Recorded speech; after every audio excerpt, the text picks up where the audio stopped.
Ooh, the golden stallion, the man of tomorrow. Wait. Hold on. Let me do that again. Woo, the golden stallion. Give me a little extra. I don't know, the woo. I mean, Ric Flair used to do that too, but you got to give it the classic woo. You got to let it rip. You know what I mean? So anyway, woo. Wow, what a week it's been. Let's put it that way.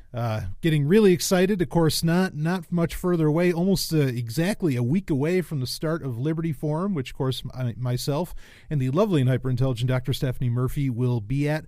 I've had people. It is time for your Patreon-only Wednesday Q&A, by the way. And I have been asked if there is going to be any kind of meetup or anything at Liberty Forum for Sovereign Tech listeners. Not really. There's going to be dinners and all this other stuff, and there's plenty of people holding things, and they can go right ahead.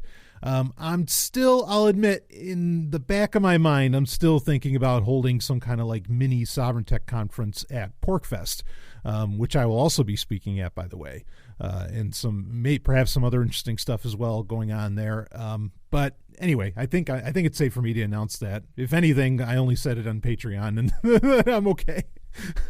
But total thanks gotta go out to, of course, the man behind the Lava Flow podcast and the Resist the Empire podcast, and so many great things. Roger Paxton really has just a tremendous guy that's made a lot of this stuff possible. So if you're not already a fan of him, let me tell you, I am, and you need to be. So there you go. Anyway, but yeah, so I'm still half thinking of doing a mini SovCon, like I said, at PorcFest or something. I mean, in the back of my mind, I don't know. I'm not prepared to and I have so many projects that need to get finished. So many projects that need to get finished. There's the 2018 edition of the Dark Android book that has to come out. There's a lot of things going on. So, all of which are very exciting, all of which are I love doing, not complaining there. But, and I do other work also that, pays the bills. So, so plenty to make happen anyway. Really, if there were any grand goal right now with Sovereign Tech, I'm trying to bring on more listeners. I'm very pleased with the amount of listeners that we have. And I say we because I really consider, patrons to be executive producers of the show.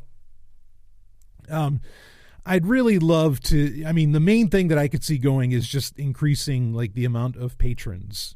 I want, I think some of the best content that I do and that some of the other people involved with the show do really comes out on Patreon. Like I say, the life changing or threatening or whatever stuff that needs to get talked about every week, that will always be out in a Sovereign Tech Prime episode every single time. But I think some of the fun and interesting and maybe life-changing shit, does come out on Patreon only, and some of the best episodes and some of the most fun, certainly, that I have does. In fact, if you didn't listen to, I think I said this, I don't know if I said this the other day, if you didn't listen to part 4 and part 5, listen to all 5 parts, but if you didn't listen to our hentai review for Fencer of Minerva that Stephanie and I did, oh man, was that a lot of fun. Oh, it's the good shit.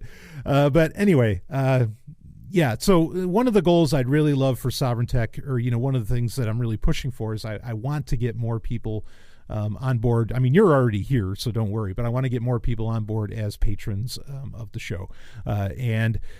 Yes, this week we'll be starting, and I already got questions in, we will be starting the public Q&A that will appear in every Sovereign Tech Prime episode, at least for the foreseeable future. But that doesn't take away from the private Q&A that you get right here. Okay. And that will always be where your questions will get asked or will get answered first. Cause I'll probably only be able to get to 1, maybe 2 questions. Granted, it seems like I only get to 1 or 2 questions on the, on the Patreon Q&A as well. But we'll see. And if it's something that's well, anyway, I already asked the permission of you, the patrons, if it was okay if we did a public Q&A again, and you said it was fine. So no need to, to really banty about on that. You're always going to have this more exclusive access, to technical things and, my thoughts on just about anything, and you can take absolute control, and I will get to your questions. And of course you will be the only ones that get the Relationship Rhombus show and all of this. So lots of fun shit going on, lots of cool stuff. And thank you to everybody for all the response and feedback that you give me. Feedback that I get from the patrons is so important. If there's stuff you don't like going on with Patreon, let me know. If there's stuff you don't like going on with the Prime show, let me know. Talk to me, especially if you're financially invested in the show. Yeah, for fuck's sake, I want to hear what you've got to say, and instead of you just walking away, I'm very curious, as to your thoughts on that, or, on anything going on with the show and with Sovereign Tech. I really do take it very seriously. So regardless, enough of that. Why don't we get into some of our questions? And we've got some interesting ones. There's like 4 of them I want to try and get to. So the first one is actually in response to part of what came up during the Sovereign Tech Prime episode this past week, where we were talking about Dark Caracal, which is ending up being a very serious, people are really freaking out about this. Again, there's not much that anybody can do, and you need to be targeted for it to really be an issue. But it's a genuine issue that doesn't have a readily available solution to it, other than being incredibly particular in what you download, how you download it, not trusting alternative stores, app stores and things like this. And so somebody had asked, or a few people actually had asked, okay, but then where do we go to get what are known as APKs, which are it's the Android version of a Windows exe file, right, of an exe. Okay, where do you get these APKs? Now, like I said, if you want to be really cautious, you don't hit the checkbox in your settings on your Android device that would allow for third-party apps to get installed in the first place. Okay, but there's disadvantages that come with that, of course. Especially if, say, like you're running a Lineage OS phone or things like that, which Lineage OS, it's still debatable how you exactly even solve Dark Caracal, really. So I don't know that even though usually Lineage OS has a really fast response time in plugging a lot of these, or solving a lot of these exploits and bugs and everything else, I don't know how much they can really do about it. So again, what you need to do is due diligence on making sure you know exactly what you're downloading and and why and from where and all this. The best place really to go, if you're not going to go through an app store, and there's challenges that come along with this, okay? The best place to go, if you're not going to even use like F-Droid, and there's a chance that something put up in F-Droid could be infected with Dark Caracal. That's not impossible at all, okay? If you're not going to use F-Droid, if you're not going to use the Google Play Store, the place you can go, it's appkmirror.com. And so appkmirror.com. I put it in the show notes for this episode, for this Patreon Q&A. But that's about the best place to get all those things. Now, some apps you can download without having the Google Play Store installed. Some apps you cannot do that, or it's not really the Google Play Store, but more particularly the Google Play services that come with the store, which are a bunch of library files, effectively, that some apps require to function, independently. Signal required them for the longest time, and it was just the biggest insult. But really, Open Whisper Systems has done a great job of solving a lot of that, because in 2017 they released the independent desktop client, which right move, they got it removed from the Chrome browser.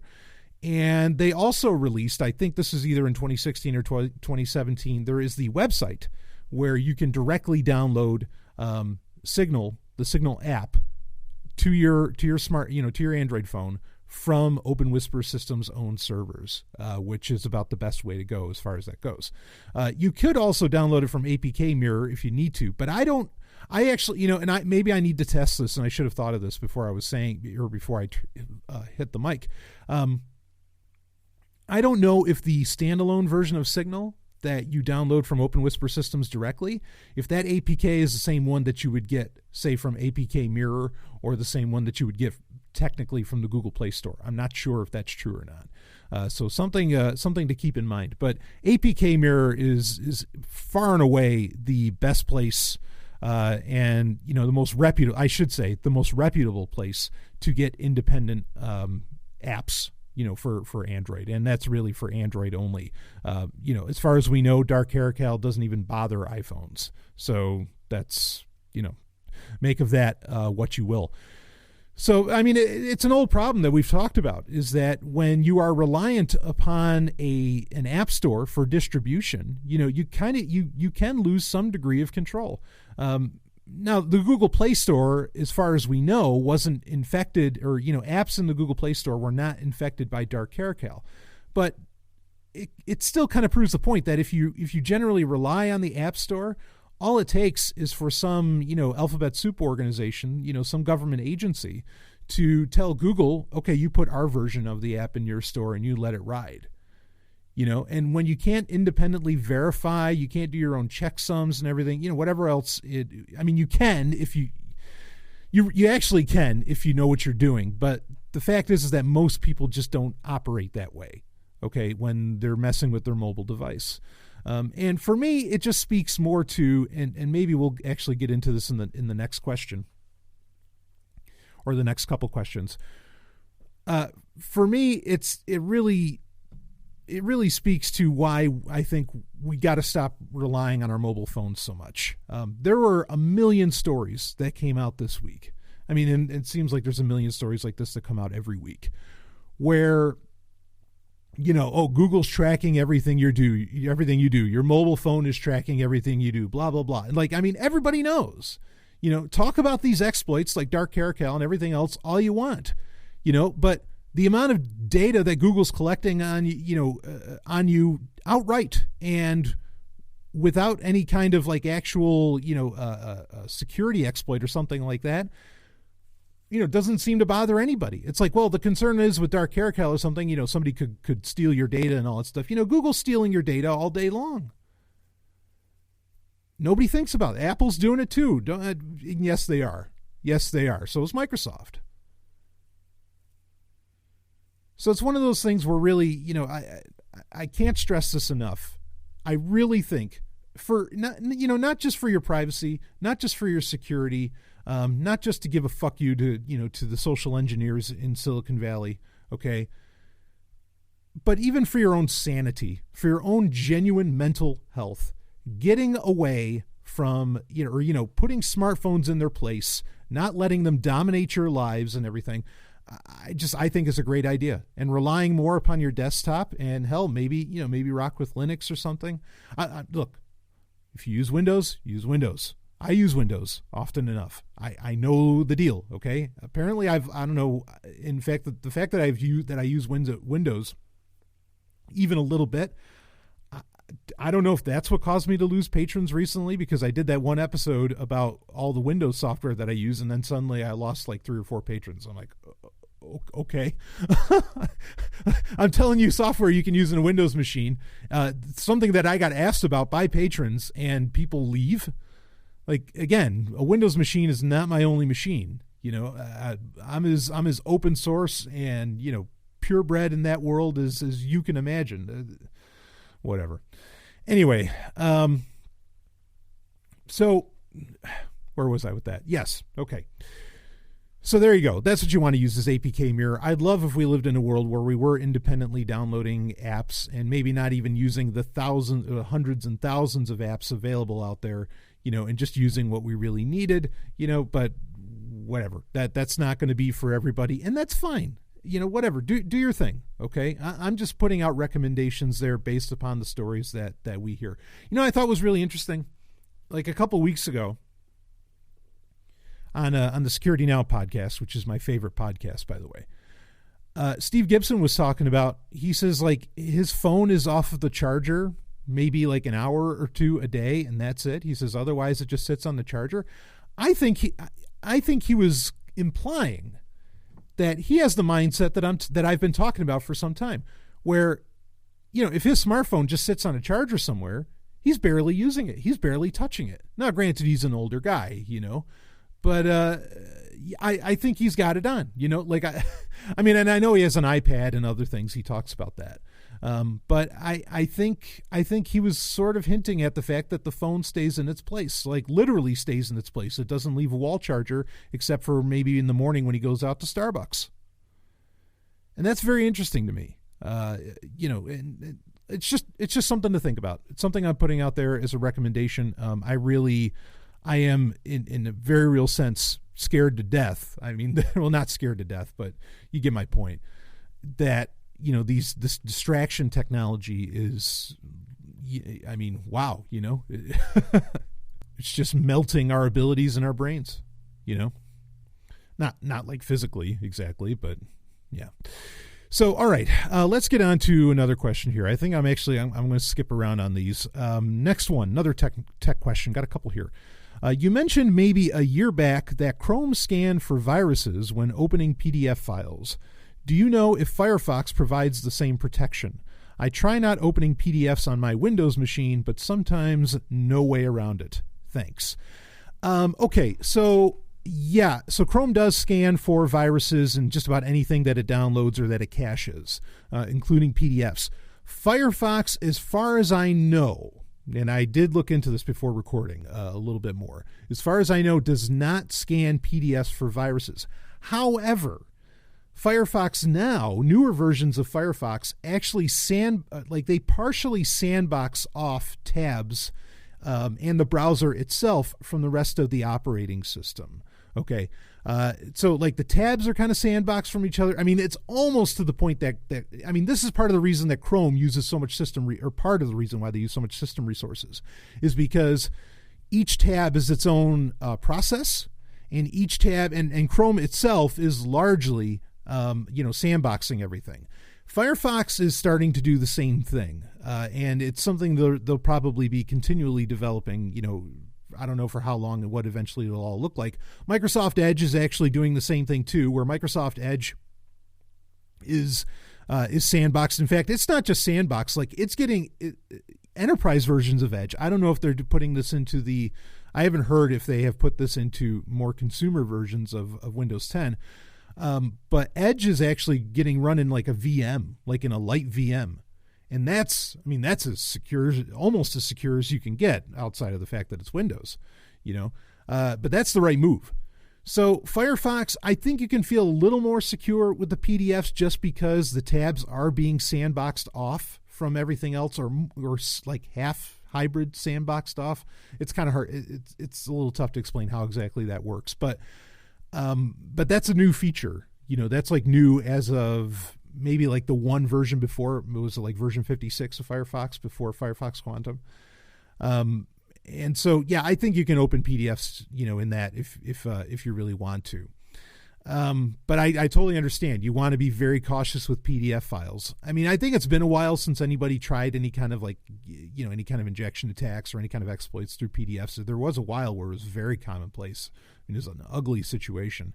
But yeah, I would feel fairly confident opening it in Firefox now. There was 2 years ago, there was a major exploit in Firefox's opening of PDFs, and but they've closed that off now too. So yeah, I think you're okay as far as that goes, and mainly because of that sandboxing that Firefox is engaging in now. Of course, on Windows, my favorite, not that it's a sandboxed app, but my favorite PDF or my favorite PDF piece of software, which I talked about in the special that I mentioned earlier, that I don't know if that's what made me lose patrons or what. I absolutely cannot imagine why that episode caused that. But whatever. In that, I mentioned Sumatra PDF, which is my personal favorite. The developer is just fantastic. The other thing to consider too, especially if it's a Windows 10 machine, you cannot get rid of Microsoft Edge. And Microsoft Edge does a great job of scanning for viruses. And again, it is a completely sandboxed app, because it's UWP. From everything else. And so that might be your best way actually to look at PDF files.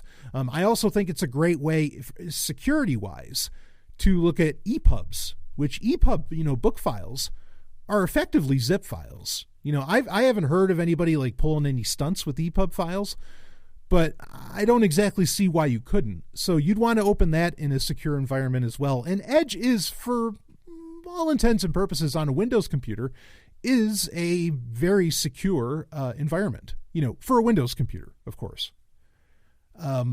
So maybe that's something you want to look at. If we're talking Windows 10, if it's Windows 7, obviously you can't do that. But if it's Windows 10, yeah, I would go ahead and maybe, I mean, because you can set the, you can set open to, right? You can right click on it and you can set what do you want to open these files with. You can set EPUBs and PDFs to open with Edge, and that's actually the default behavior for Windows 10 now, as of the creators update. I don't even think it was the fall creators update. It was just the creators update that's been the default behavior. So that's something to consider as well. But yeah, I mean, definitely a great idea, even though I think it's been a while since anything like this had been done. A great idea to be very cautious with PDFs because there can be so much rich content in there, and that could eventually lead to exploits just by like clicking into a field and trying to type something in. I mean, it could really get ugly. Okay, so let's see what other questions we have here. All right, so now this was depressing to read. This got sent in to me. There's actually a couple stories that got sent in to me. I think one of them I might end up talking about more on a Sovereign Tech Prime episode, which had to do with the fitness trackers revealing military bases. Okay, you know what? I can talk about that here. Then we'll get into the depressing story, which has to do with BSD. The story with the fitness trackers, let me just break it down very simply for you, okay? Like anything that actually... It's stupid what happened. It's crazy what happened, and because the military was paying for these fitness trackers to be worn, as part of like health insurance for, service members and everything. This is the basic gist of the story. I can put the link in the show notes if you really want to read more about it. Part of the problem is that part of what's odd about this is that the idea is that, okay, you had these service guys who were running around their bases, they're working out, right? And that data on their fitness tracker was getting sent to the company that produced the fitness trackers, okay? And it wasn't Fitbit. But that data was also being more or less publicly made available. Now, what was going on with that is that effectively was releasing relatively precise data as to where certain military bases were, U.S. military bases, all over the place, around the world, in the U.S., etc. Now, this really isn't a big deal, okay? And I'll for a couple of reasons, and I'll explain why. All right, I mean, it shows government stupidity. Like this should not have passed any security protocol sniff test. It just shouldn't have. They should have known that this is exactly what would happen. But it just goes to show how dumb governments are and how little these, like say that the NSA talks to the Army or that the CIA talks to the Army, etc., where you think there's all these brilliant people when maybe they're not so much. So I guess the only way this would actually be a concern, because where the military bases are, like they're generally not hidden. The main concern is that if there is a military base that you don't, or that is claims to be closed and inactive, this could potentially show that, oh, actually, no, there are people at this military base. What's the deal here? But that's very rare that sort of thing happens. The other thing is that those same fitness trackers do not work in a lot of environments within a military base because there is, shall we say, radio blanketing, meaning that, no radio signals are getting out of those areas of that base. So it's not like you're going to find out, oh, what's going on in Area 51 or something like that. No fucking way, because all of this shit is, I mean, and in fact, they even showed it on the maps. Like there's these big black spots, and that's because those radio signals, or whatever data being collected and everything, like it's just not getting out of the base. That's not happening with that fitness tracker, and like Bluetooth is getting shut off and all this different stuff. Not that they're just like transmitting willy-nilly or anything, but you're really not finding out anything too interesting with this stuff. So yeah, like it's dumb on the government's part, no doubt about it, but it's not as like life-threatening to, or as threatening to the security of the U.S. government and the military and all that, as I think a lot of stories were making the claim out to be. Okay. There's just, okay. As a veteran, I'll just say this. There are points within these bases, within just about any military base, but within most of them, I'll just say that, where that kind of shit absolutely would not get through. Like no matter how hard something was tried, it's just it's not happening. Okay. So while, this is a flub and I don't think it's like as bad as everybody's making it out to be, and look, obviously I'm not a supporter of the military at all. But when it really counts, no, there's not going to be any kind of data leakage like that. Not at all. I mean, I've talked about this, like the story of how Edward Snowden supposedly got out so much of the data, leaked data that he got out is very sketchy to me, just because I know what those checkpoints, I should say, what those checkpoints within military bases and even contractor bases or like mainly contractor run parts of bases. I know what those checkpoints look like, and good fucking luck that you're sliding anything out through that. Like it's just not happening. So like I said, it was stupidity with the whole tracker thing, but at the same time, like it's not, nothing was getting revealed to the level that I think journalists wanted you to believe. So let's get to this bit of depressing business. This is from CSO Magazine. Oh boy. Basically, this is a write-up. The story is, are the BSDs dying? Some security researchers think so. Too few eyeballs on code is a security issue as vulnerabilities go unreported and unpatched. Can FreeBSD, OpenBSD, and NetBSD survive? Oh boy. So, okay, BSD, I am a huge fan. I mention OpenBSD particularly whenever I can. I also enjoy FreeBSD. I've enjoyed it on one of the Raspberry Pis. It does a great job there. NetBSD, I never really messed much with NetBSD, which NetBSD is more of that's more for trying to make BSD available for the average user. I've messed around with Ghost BSD. In fact, I used to be a patron for Ghost BSD. But I stopped being a patron, and I hate to say it. I stopped being a patron partly because of the very thing that this article is talking about. Now, I'm not going to read the article, but I do want to talk about it a bit. And the point that it's making is that, look, great, that BSD is really secure and all this, but there's just not enough developers looking at BSD. Nobody's really caring. And everybody's just spending their time on Linux, looking at Ubuntu or Debian or something like that, right? Or maybe even Fedora, but even that's, I'm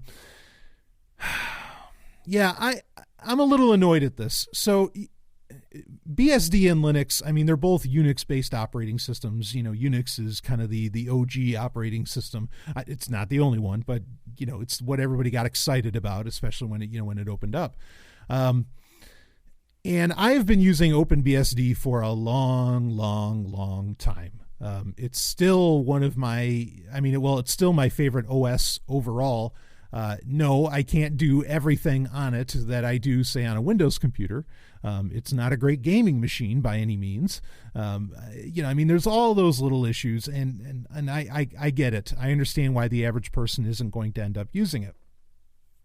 But I'm still, just such a huge fan because it is generally so secure, especially OpenBSD, which has, in comparison to FreeBSD or NetBSD or GhostBSD, while the development communities around those are, perhaps thin, meaning there's not much, and they're not keeping, you can have all the secure code in the world, but if nobody's there to keep verifying and checking on it and looking for bugs, who cares? And that's kind of the point that this article was making.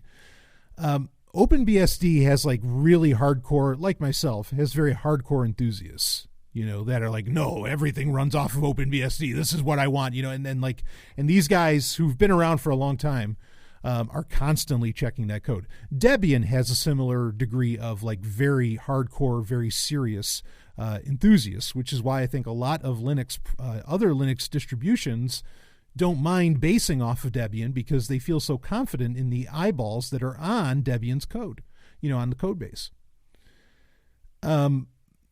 So this is, I understand what this article was saying, and I gave you the basic gist, and it kind of makes the point, saying that, look, people aren't using it, people aren't checking the code, and so this is a real problem. Now, I did listen to Security Now about this as well, which I'm guessing is why the person emailed me with it. But Steve Gibson said, maybe we only, and he's a free BSD fan. I'm not even really a free BSD. I mean, I like it, but I'm not a free BSD fan. Like I said, I use OpenBSD whenever I'm messing around with BSD.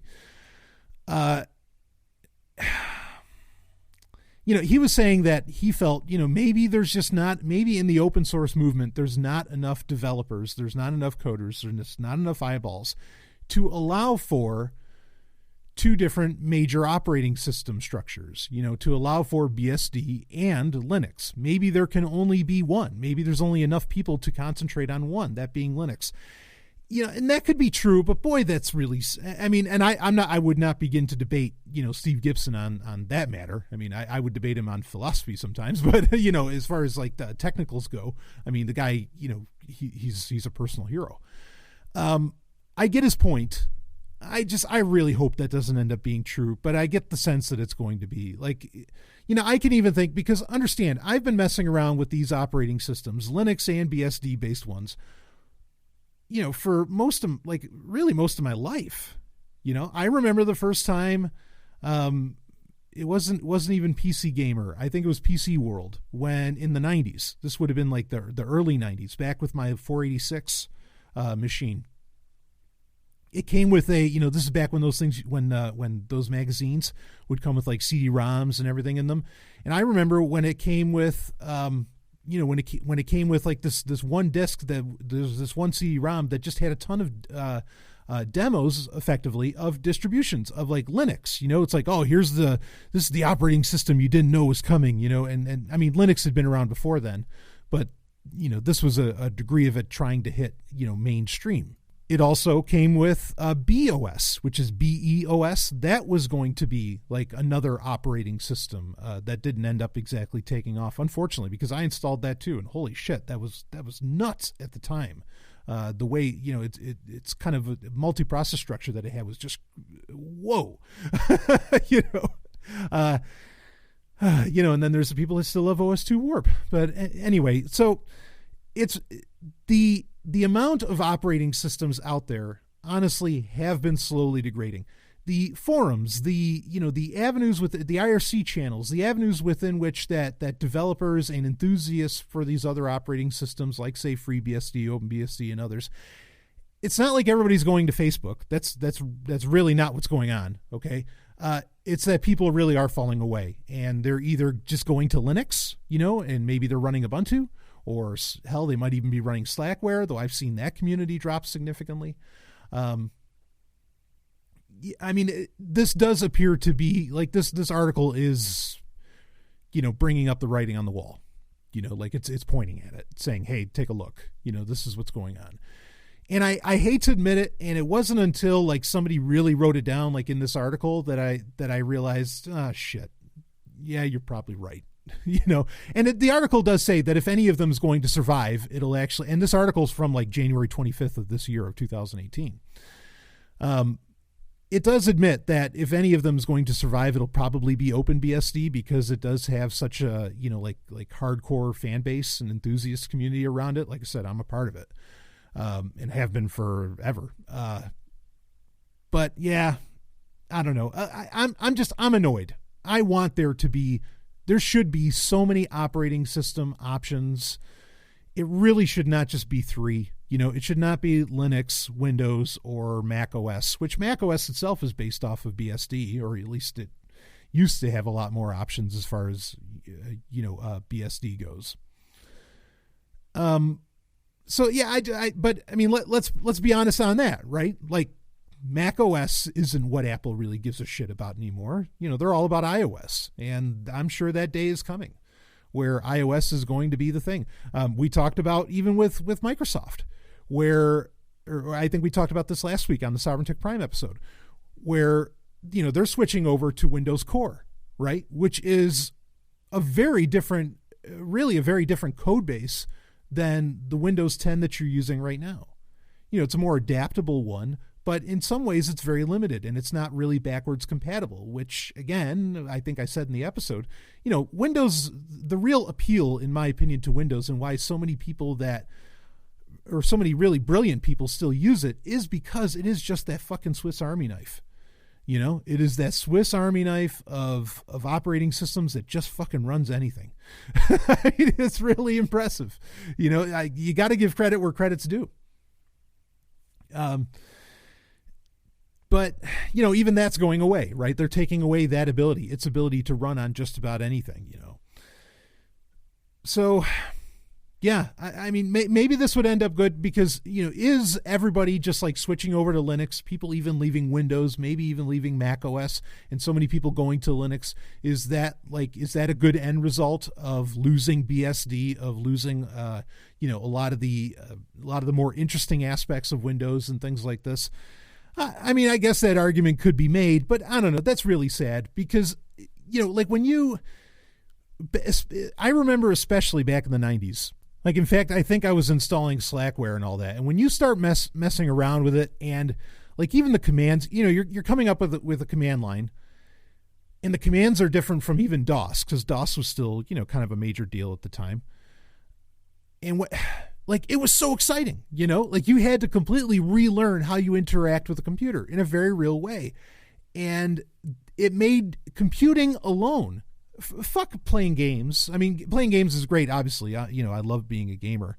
But, you know, fuck playing games, fuck doing any of that shit, but just like learning, like having fun, seeing what a new operating system, like a totally new operating system could do.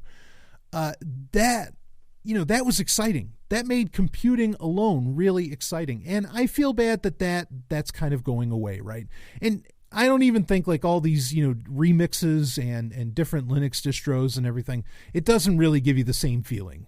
You know, even choosing a different GUI, like, oh, you know, well, I could try KDE or I could try, you know, XFCE or, you know, LXD or, you know, if I just want to run GNOME or Mint or whatever, you know, whatever the fuck you want to use. Even that, like, that's a very superficial change in how a computer functions, in my opinion. I mean, I know KDE is like very different from just about anything else, but still, yeah. I don't know. It's depressing to read that. I don't really have a solution. I'm not telling everybody to go out and start learning BSD. I wouldn't say that for a second. If anything, I don't know, you know, use Ubuntu or something if you're really asking me. I mean, Cubes OS is great. I love Cubes OS. That's like a new way of securing it's a new way of securing the operating system in a very real sense and securing what you do. I think that there could be more efficient ways of going about that, you know, than just like sandboxing every process. But for right now, sure, it's probably the best thing going. You know, Cubes OS is awesome. But yeah, I would really like to see. I mean, this has been, I feel like I'm rambling. This has been a problem for a long time. Okay. For a while, like in the later aughts, especially when people thought tablet computers were going to be the next big shit. Like you had HP saying they were going to come out with their own operating system. You had all these different companies saying they were all going to come out with their own operating system. Of course, what you found out was, no, really, they were just going to come out with their own skin version of Linux. You know, they're going to come out with their own Linux distro. And I kept saying, it's like, you know, that's not exciting at all. It's like, come out with a totally new operating system. And I know there's some of those, you know, React OS, there's Redux, right? I mean, that's based on Rust. You know, I hope that those projects don't fall away. We don't, I'm as much as you can modify Linux and everything, I still feel like that if everybody's just using Linux, it'd really kind of be a monoculture. And I say this all the time, you don't want a monoculture in anything. But yeah, okay. I mean, if that's what it comes down to, as long as people are choosing, you know, Linux, you know, if you're leaving BSD, for fuck's sake, don't go to Windows or Mac. You know, please go to Linux. Yes. But anyway, that's my thoughts on that. Yes, I can see this happening. Yes, I can see BSD going away. Can I see advantages to everybody jumping on Linux? Sure, I can see some advantages to it, but at the same time, there's a lack of excitement, and again, that's going to feel like a monoculture.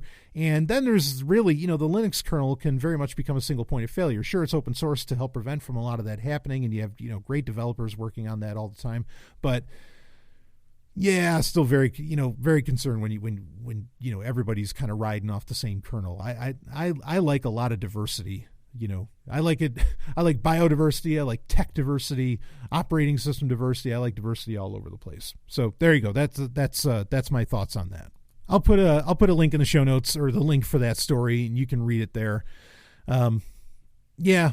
And this leads to the point that, I wish everybody would learn to code, and granted, it's tough, not to say just because you learned how to code that somehow you look at code and you know what good code is, or that you become an instantaneously great bug finder or something.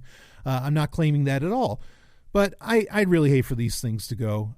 Even FreeBSD. In fact, the one point that kind of stands against this, amazingly, the third edition of the guide to FreeBSD is coming out, I think, in the next couple months. This is a major, major revision and update. I don't know if maybe that can help stem the tide, because it can show people how to use the more modern versions, like after version 10, where there was a major, major revision to FreeBSD. I don't know if that's going to help out with it. I love everything that No Starch Press puts out, but yeah, we'll see. We'll see what happens. But, if you're really tired of BSD, and you're a listener of this show, by all means, go to Linux. I can't picture a BSD person saying they're going to go to Windows. I just can't. Not that arguments can't be made for going to Windows, because if you want to get into, creative media, I think that Windows is absolutely the place where that happens. It's not happening so much on Mac anymore. Not the next level creative media, in my opinion. But anyway, all that's still shaping up. We're in a very transitional time with a lot of this stuff. And this story about, perhaps the demise of BSD, it really points at that as well. BSD is always going to kind of be there, but as far as it being like part of the, more, not so much corporations using it and maybe small businesses or individuals and other things, that's really where it's falling apart. There's some things that have been running BSD forever, especially a lot of government servers and whatever else that, they're not going anywhere. Those are going to run until, they literally die. And even then it's debatable whether or not, they'll let them die. The U.S. government alone spends, I think it's literally up to billions of dollars in paying for specialized rebuilds and manufacturing of very limited runs of like 50, 60-year-old technology, or at least 30 or 40-year-old technology, because they don't want to replace it. They don't want to update. They just want the old shit to keep working, and they will pay the companies. I worked at a tech company,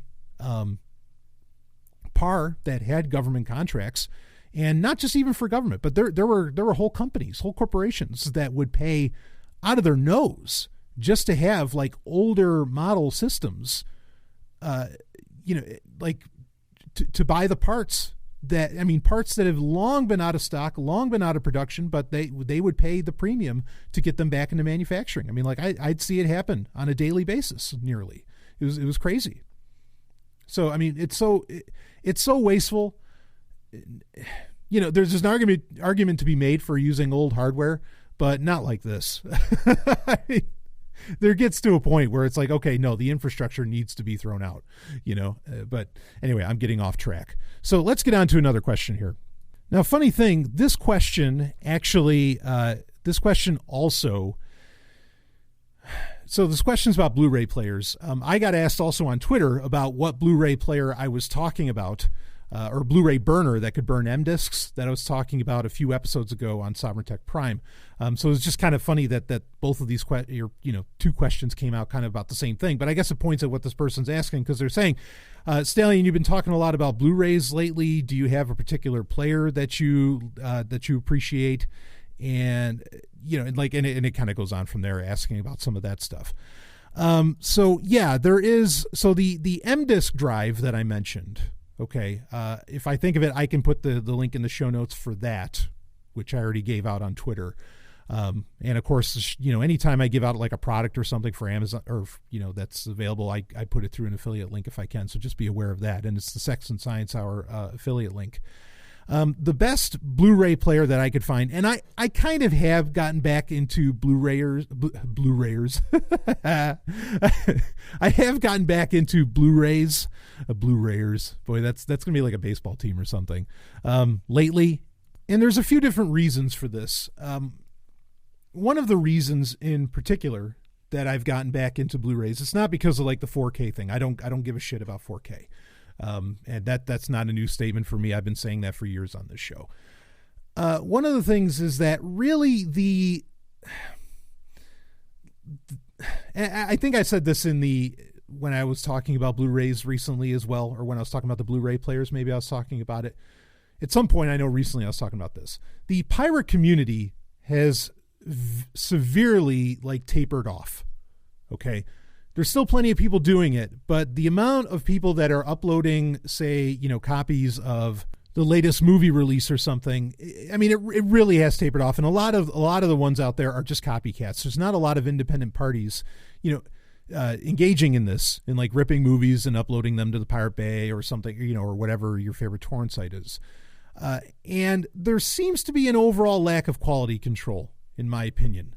And one of the major areas where there's a problem is in the encoding of, or the lack of encoding of, subtitles when they are a natural part of the film. For example, Rocky IV, okay? Whenever Ivan Drago talks in Russian, because he barely speaks English in the movie, whenever he talks in Russian, there are subtitles that come up to explain what the hell he's saying. Like he's saying Rocky, he's not a human, he's a piece of iron, right? Or when he's saying Yas Vinyad, right? He's saying for me. Now, in some of the best quality and top downloads that you can make of that movie, on torrent sites, they forgot to encode the fucking subtitles, and the subtitle track doesn't come with it independently, or the subtitle track just runs 24/7 on it. And I mean, it kind of ruins the movie watching experience. Now, for me, most of these movies I more or less have memorized anyway, and so it wouldn't necessarily be that big of a deal for me. But if I want to share it with people, it kind of sucks. Also, I have for a long, long time, my mindset had been for probably about the past decade, is that I usually only watch shit. Okay. All right. So I got to give you a little bit of history here. Okay. The history is that back when I first got when iPods first came out with video, okay, or not when they first came out with it, but when it became a little more prevalent. This would be 2006, 2007, maybe around there, with the later generation of the full-blown iPod, like the iPod Classic, where it got into the 5th, 6th, 7th generation of that. They started to allow for video to get played on those. And I thought that was just dynamite. The idea that I could fucking watch shit on that little screen and have it with me at all times. I mean, it made me think of when I was a kid, because when I was a kid, A, we were constantly being told that we would have TVs on our watches. That never happened. And B, you had Walkman TVs, what a Walkman is, the Sony Walkman, which is, one of the most popular brand names of all, product names of all time. Sony, of course, is a popular brand name, obviously, but Walkman itself was a very popular, name. And they came out with TVs, Walkman TVs, effectively, which were it was a very weird setup where you weren't actually watching the screen so much. It was based upon this mirror. It would unfold like a clamshell. It almost looked like a Nintendo DS, but it was a television. Okay. And it had this gigantic ass antenna on it. I mean, it was crazy. So I had one of those when I was a kid, and I thought it was the coolest damn thing in the world that you could wirelessly watch television, on something operated by battery power. Obviously, that didn't exactly take off. But when the iPod suddenly had video for it, and then there was also the iPod Nano, what was it, the 4th or 5th generation iPod Nano, where it could even record video. It had the little camera on it, and it had that Terminator vision. A video filter that looked like the Terminator, like Arnold, what he would see with the red and all the little, letters and everything going across, all the data going across the screen. That was so cool, but I was like, oh, this is so great. I could have all of this shit with me at all times, and I could watch it anytime I wanted, just pop on my headphones and away I go. Okay. So different time. And look, we're still at the moment, netbooks hadn't been a thing yet. We're still at the moment where laptops are still more or less pretty bulky. Okay. And their battery life still sucked. It wasn't today where now laptops can replace just about anything, any electronic device that you can imagine. Laptops have been that way for a few years now, but back in 2007 and a little after that, before we got into the 2010s, that wasn't necessarily the case. Okay. So, having an iPod that could do this, I mean, that was amazing, and also at work, it's just a little iPod. You could have it sitting on a stand. Nobody would know what the hell you were doing. It was really great. Okay. And so Also, at the time, then even when the smartphones started coming out and everything, it wasn't that big a deal. Bottom line being is that I started encoding a lot of my movie collection and TV series collection and everything else. And of course, there was plenty, at the time, the piracy scene was, at its height. And so you could download anything you could imagine. And I was like re-encoding everything to like 320 by 240 or like 640 by 480 if it was, 4 by 3, depending upon what aspect ratios you needed. But it was all very low resolution stuff. And because I was like, well, that'll take up less space. I can actually hold it on the iPod or even on the Android smartphone later on. And I was wanting all of my shit because I was planning on, moving and traveling again. I wanted everything to be more pocketable and portable. Okay. So I encoded all my shit like really, really, really, really far down. But now that it's not just me, first off, I'm not just watching it on a laptop, which it was barely passable to watch it on a laptop at that point. If you have like a 1080p screen, the resolution, I can live with poor resolution, but some things are like really bad. Like I was watching Dune the other night with Stephanie and a great friend. And, it struck me. I was like, oh fuck, I wish I had the Blu-ray of this because it looks so bad on our TV, and our TV is only like 720p even. Like I don't even think I'm fairly certain it's not even like a 1080p screen, which is fine, but it just, the copy that I had just looks so rough and everything. And Blu-rays now are so inexpensive, and there's so few. What I've come to realize also, there's actually so few movies that I really would watch over and over and over again now, which I can't believe I'm saying that, but it's true. Okay. A small selection of Blu-rays, I can live with that, and again, they are so inexpensive now. Like, why not? Recently I've gotten back into, messing around with the Blu-ray player. The other nice thing is that because we have, understand, like Stephanie and I, we didn't even have a TV in the house for like 5 years. And I don't think she ever had a TV in the house until, and she lived here years before, I was living here as well. A TV in the house wasn't a part of it. So we were watching everything on a laptop, and it wasn't that big of a deal. But now we got a TV and everything. And, to watch a lot of stuff that I still say download and want to watch, like maybe it's a one watch, or it's like some series that's on TV, but we're not, paying for TV or something. How do we go about watching that? And oftentimes what'll happen is that we'll have to set up like maybe a media PC or something, or I'll have to plug in my laptop and, hook it up through the HDMI to the TV or whatever. But then I can't actually get work done if I need to on the laptop while we're, say, watching something.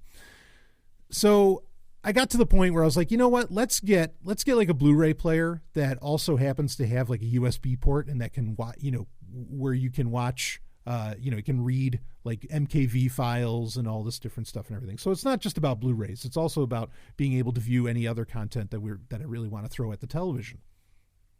And some TVs already have all this stuff built in, no doubt about it. So anyway, I did end up getting a Blu-ray player that could do that. It could play the Blu-rays.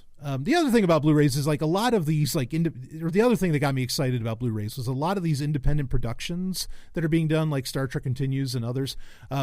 They are releasing like Blu-ray image or Blu-ray versions of their content that you can make yourself. And so that excited me quite a bit. And that kind of got me on a little bit of a Blu-ray kick too. But also, like a lot of the ways, I was talking about this recently on a Star Trek update, like Star Trek, the motion picture. The only way you can get that properly is if you have the actual DVDs. Fuck even the Blu-rays. The only way you can do it is if you have the 2-disc DVD set, that you can watch it the proper way. So, and then you're not going to download it, in the right and be able to view it necessarily in the right way. Maybe somebody has like the disc images up there, but that's another thing too. When, to get like the quality that you want, and maybe, especially when you're sharing it with other people, like if you have to have, look, and I have an 8 terabyte hard drive sitting right next to me, and I have my NAS that has tons of storage on it. Okay. But if you have to download 4 gig, 9 gig files and everything, like that's where you just say, no, I'm going to put it on a disk and have it sit in some binder, and especially like if you have M disk and stuff like that, where, it's practically indestructible and you're not running into the issues of, the disks going bad and everything after so many years. I mean, why not take advantage of that technology? In my opinion, I don't see any reason not to. So I am. So I've gotten on board with Blu-rays, quite a bit as late, and I'm not the only one. I talk about this all the time. Who's the number one purchaser of Blu-rays in the world? Facebook, because that's how they store all your data. So, who am I to argue with, a company? They obviously, are putting their company on the line with Blu-rays. I'll put mine on the line. Anyway, but I've been enjoying Blu-rays, lately. And Blade Runner 2049 was also another thing where it's like, yeah, that's not something I'm going to watch. Like that is such a pristine movie. I am not going to watch that, in any kind of lower quality. I want to see it in the goods. And there's some other movies that have come out recently where they're doing like Black Eagle, where they did a Blu-ray release of the extended edition, and it's like the only way you can really get that. So bottom line being is that, eventually we got to the point where we said, okay, we're going to get a Blu-ray player, and we're going to get something that, that can also handle USB. And the one that I ended up getting, and I kind of future-proofed it, even though I never plan on getting a 4K television, and I don't care about 4K DVDs. I mean, pretty much now if you buy Blu-ray movies, and I buy barely any, like there was the Superman one, right? But pretty much if you buy a Blu-ray movie today, you will get the 4K version of it and the original and the standard Blu-ray version of it in the same set, and you just pay one price. And, with that thinking, so how about if we're getting a new Blu-ray player, why don't we go ahead and get one that can do 4K Blu-rays, just in case, if we end up, needing that, or who knows what the future holds. Or at least we can play the discs if that's all you can end up getting is 4K discs in the future. And so the model, I'll put it in the show notes, but it's the LG UP870. That is the model. Now, this thing, there's what some people might consider one or two flaws to it, and I'll describe what those are. Okay, but this thing, you can throw fucking anything at it. You can throw 3D Blu-rays at it. It will upconvert DVDs to 4K. You can play your, Ultra HD Blu-rays, your 4K Blu-rays and everything. You can play all your stock Blu-rays. And I've thrown every Blu-ray I have at it, which was, if you remember my rant about Blu-rays in a recent Sovereign Tech Prime episode, it was a real challenge finding software for my Windows computer that could actually play it. I mean, to say nothing of, could Linux do it? Okay. But this one, and I haven't even connected this to the internet yet. That was part of the test here. Okay. I haven't even connected the UP870 to the internet, for it to update its licenses or everything. It just plays everything fine. It's a dedicated machine. It does its job, and it does it pretty damn well. When I plug in a USB drive to it, it reads everything on there, and it can play an MKV file or an AVI or an MP4. It can play music. It can even look at photos. That's not anything new for Blu-ray players. I had a Samsung Blu-ray player, 10 years ago that could do that. Almost 10 years ago, I guess, maybe more like 7 years ago, but whatever. And it's not new that Blu-ray players can play, media files as well. It's kind of new maybe that they have a USB port, or it's not new, but I mean, that's new for me anyway. And it just does the job. Like any disc I put on it, any movie file I throw at it, whatever, it just does it. It plays it, and it's great. And I mean, it's absolutely flawless in how it does it. So the LG UP870, that is my recommendation if you're wondering about a great Blu-ray player. This one's kind of future-proof. Now, the two potential flaws. One is, if you do need to connect it to the internet to get a firmware update or something, it only has an Ethernet port. It does not have Wi-Fi. I see that as a bonus. I don't want it to have a bunch of fucking radios. It doesn't need to connect Bluetooth. It doesn't need to connect to Wi-Fi. Okay, I don't need another device that exploits things. I see that as a feature, not a bug, but I think some people would see that as a problem. That said, it also does not have like a built-in Roku, which is very popular for a lot of Blu-ray players, is for them to have a built-in, or even like a built-in Android TV or something, where you could, put on channels and apps and all this other stuff. It has no apps, it has none of that crap. It has one job: play Blu-rays and, whatever movie file that I throw at it. And it does it with aplomb. It is stunning how good it looks, and I mean, it even has buttons on the front of it. Holy shit, can you imagine that? I don't even have to use the remote if I don't really want to. Very, very nice, standalone device, standalone player. I don't mind that it doesn't have a Roku built into it. The TV that we have already has a Roku built into it, so it wasn't like that was that big a deal. but I wouldn't have cared anyway. Getting on board with Blu-rays, or even having a device that can just, where you can connect via USB or a USB drive to play files off of it or something, you're really already saying that, hey, this is offline anyway. You're making a commitment to being offline and having offline storage of your media as it is. So, not having a Roku built in or not having Wi-Fi, totally fine with me, no problem. And hopefully that solves some of what I talked about recently. I think it was on the Star Trek update where I talked about it, where I have concerns that I think that, like, with Wi-Fi connected players, like Blu-ray players or anything else, that those companies are collecting that data about what you're watching, even the Blu-ray discs that you're watching, right? Because so many Blu-ray discs have that BD Live feature that I think tells them exactly what you're watching and everything. So if this doesn't connect to the internet, fucking great. I think that's, like I said, that's a total bonus. So I recommend this thing all the way. I think it has every feature that at least I could want, and it's fairly future-proof. And you can still do the firmware updates if you connect it to an Ethernet port. You can do that. But yeah, I'm very happy with it. So that's the one that I recommend as far as that goes. The Pioneer M-Disc Blu-ray burner that I recommend, the link for that will be in the show notes as well. But you'll easily be able to tell the difference between the two. And this is a new version of it too. This is the 2018 model of the LG UP 870, or UP 870. So yeah, there's my recommendation as far as that goes. So wow, we had all tech questions throughout this entire Q&A. Which, great. Please feel free to continue to send your questions. If you want to, though, some of you may want your questions to actually be answered on the Sovereign Tech Prime episodes, now that that's an option. If you want that, you got to tell me, okay? Just try and let me know where you want the questions answered. I'll assume most people, especially if you contact me through Patreon, that's where you want to know, or that's where you want it answered. But it helps me out if you let me know where you want them answered. But do get in. We're getting a little low on questions, so don't hesitate to ask away, and I will get to them as quickly as I can. Especially, like I said, questions. Patrons get total express service here. Okay, I'm going to take care of you first, no doubt. So that's it for wow, this is like the last episode, I think, maybe of January 2018. It's been a hell of a month. A lot of stuff getting released towards the end. Of course, it always seems to work out that way, but we're going to shake things up. February is going to be really exciting. I've got a lot of stuff planned and a lot of things getting released. And so anyway, great times coming. So I will see you on the other side.